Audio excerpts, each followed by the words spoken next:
In this lesson, we are going to add an option for users to sign up or sign in with GitHub. The way this will work is, users will click on, say, a login with GitHub link. Then the user will be redirected to what is called a consent page of the OAuth provider, where the user can either grant or decline the application access to use the user's credential. If the user grants the application access, an access token will be generated and attached to a callback URL of the application, which we can then use to retrieve the user's credentials. So we will be needing two URLs, one to undo redirecting to the OAuth provider consent page, and the other to undo the authorization callback. So let's create the routes for the URLs. Route.get, and the URI will be login/github, and it will be handled by a redirect method on the social auth controller. Then the callback route will be login/github/callback, and this will be handled by a callback method. Let's create the controller, node is make controller. The controller will be inside an auth directory, and we want to use the exact name. Let's open it up and create the first method. Because we've installed ally, we can access the ally object from the context. So ally. All we have to do inside the redirect method is redirect to the GitHub consent page. So return ally.use, and the provider that we are using is GitHub. Then we can call the redirect method on it. Next, let's add the login with GitHub link to the login page. We're going to add it after the form. This will be /login/GitHub, and the text will be GitHub. Let's copy the classes from the login button. I'm going to set the border to be border gray 400. The text will be gray 500, and the background will be white. The background over will be gray 100, and the focus ring will be gray 400. Let's wrap it in a div.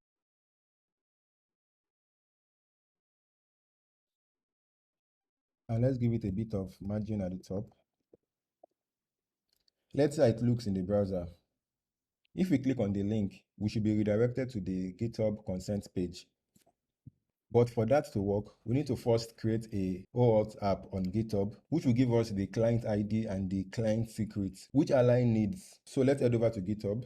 From your user settings, under developer settings, and from the OAuth apps page, you can create a new OAuth app. I'm going to call this demo.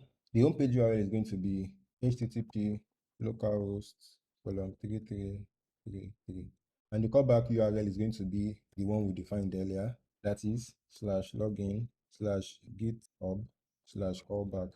If you want, you can add a description for your application, but for this lesson, we're not going to do that. So let's register the application.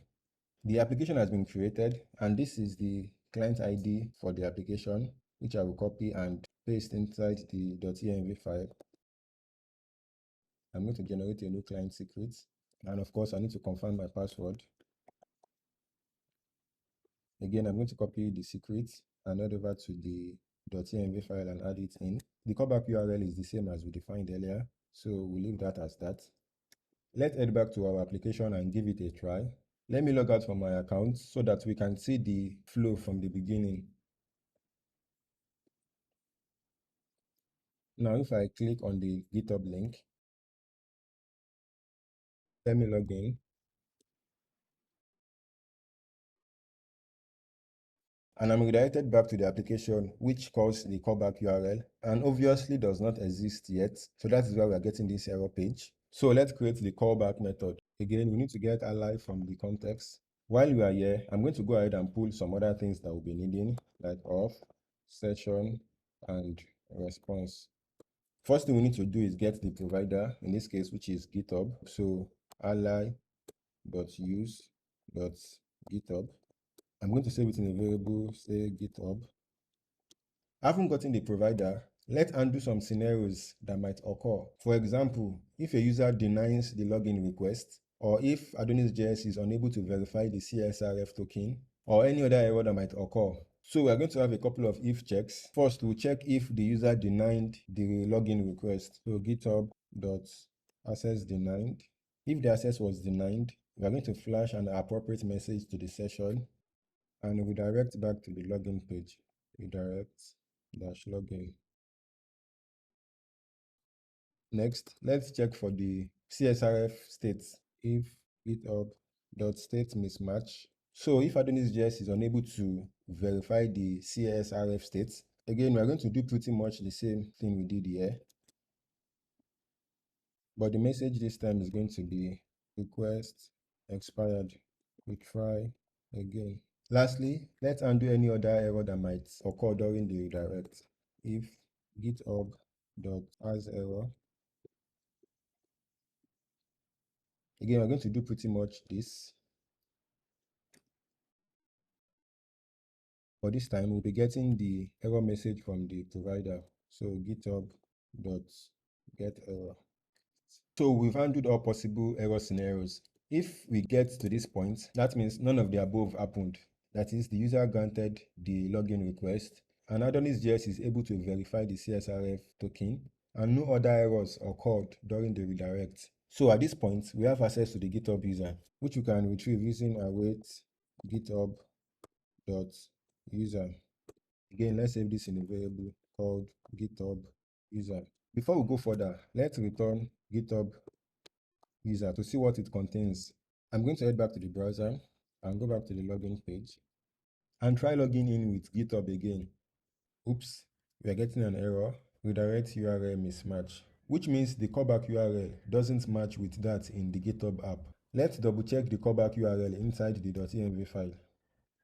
This should be /login/github/callback. Let's do the same thing for this. Let's head back and retry. So this is the consent page I mentioned earlier. So we can choose to cancel or authorize the application. To have access to our data, I'm going to click authorize. So this is the GitHub details of the user. So from the GitHub user, we can access the name, the email address, and so on. All we need to do next is save it in our application's database. Before we do that, we need to make a slight change to the user's table and the user model. Since when logging in with OAuth providers, we don't collect users' passwords, so we need to set password to be nullable. Also, we are going to store two additional details, that is the OAuth provider and the user ID from the OAuth provider. So table dot, we are going to save them as strings.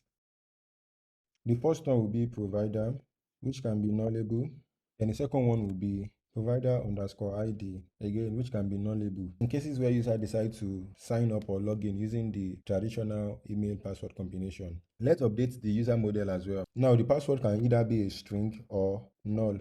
Then we'll add in the two other columns, public provider of type string, and I'll duplicate this for the other one, which will be provider ID. Next, let's go back and rerun the database migrations. We're going to make use of the migration refresh command. Node is migration:refresh. Now we can persist the user data to the database. Await user.create. Name will be GitHub user.name. Email will be GitHub user.email. The provider will be GitHub. And lastly, the provider ID will be GitHub user.id. So this will create the user, which you can then take and log in using the auth object. So let's save this in a variable. Then we can do await auth.login and pass in the user object. And finally, we can redirect to the dashboard. I'm going to go back to the login page and log in with GitHub.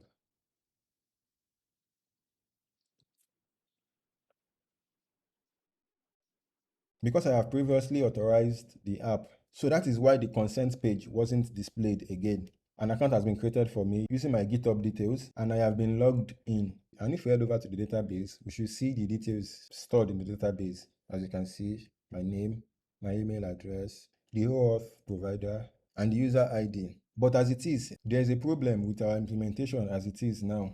Because if I log out and log back in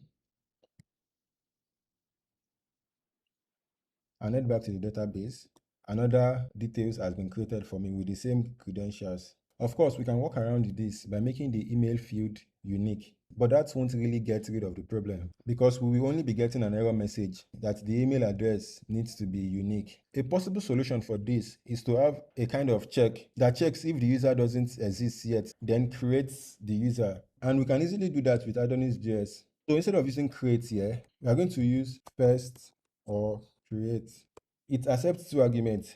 The first argument is the search payload, which will be an object containing the fields we want to search against in the database, while the second argument is the payload that we want to persist in the database.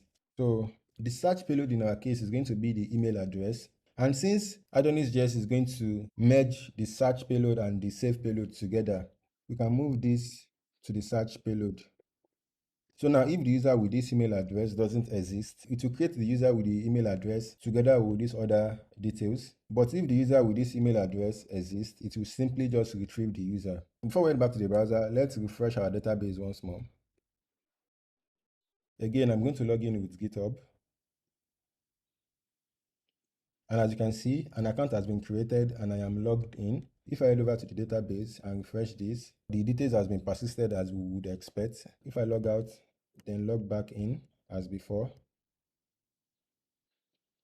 and head back to the database. Now we're only persisting the details just once. So that is how to log in with GitHub using Ally. While the current implementation works fine, but it is not without some potential gotchas, which we will see as we begin to add other providers users can log in with. In the subsequent lessons, we are going to look at them and their possible refactor or solution.